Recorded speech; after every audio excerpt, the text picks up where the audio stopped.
All right, I got all this mess cleaned up, all these offcuts that came from that last cedar log. I thought about saving this wood for next year's firewood, but I already have too much firewood for next year. So I decided let's make a wildlife pile out of it, a pile for wildlife habitat. And I'll show you the easy way to do it. That is, if all works out well. If it doesn't, then I'll show you the hard way to do it.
What some people might call dumping a bunch of debris out in the woods, I'm calling it making a wildlife pile. This is different than dumping a bunch of garbage. This is woody material that's natural to the forest. It has all kinds of cavities, places for things to live, hide. Then on the other side, this wasn't intentional, but we ended up with an overhang here.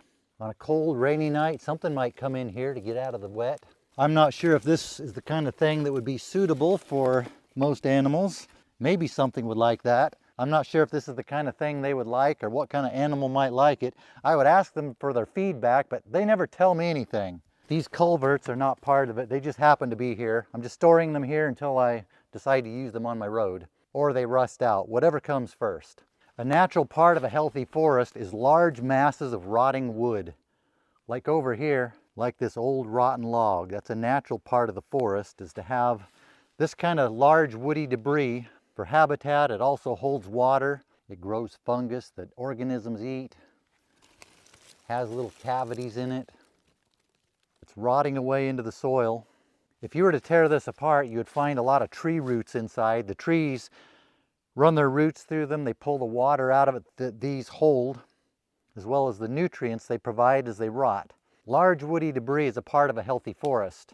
That's partly what we're doing here. A pile like this will take decades to rot. While it does, it'll provide habitats for lizards, frogs, salamanders, scorpions, all kinds of bugs that those things eat, mice. I'm not a real big fan of mice, especially when they get into my stuff, but they are a good food source for a lot of predators. Foxes, raptors, bobcats, all kinds of things. Which of course doesn't work out so well for the mice, but I think everything should have something to eat. This is about 50 feet away from the creek. It'll be shaded here. It's more damp. It's going to absorb water over the winter. Then in the summer, it's not going to dry out that much, especially with this bark on top, so it's not going to be a big fire hazard. Large woody material isn't a big fire hazard. It's the fine stuff that's a fire hazard.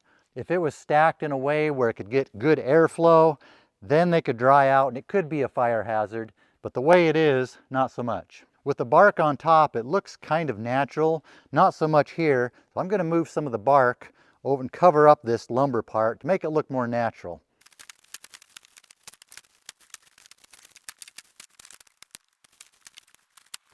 There, I think that looks a little more natural, like something that belongs out in the woods.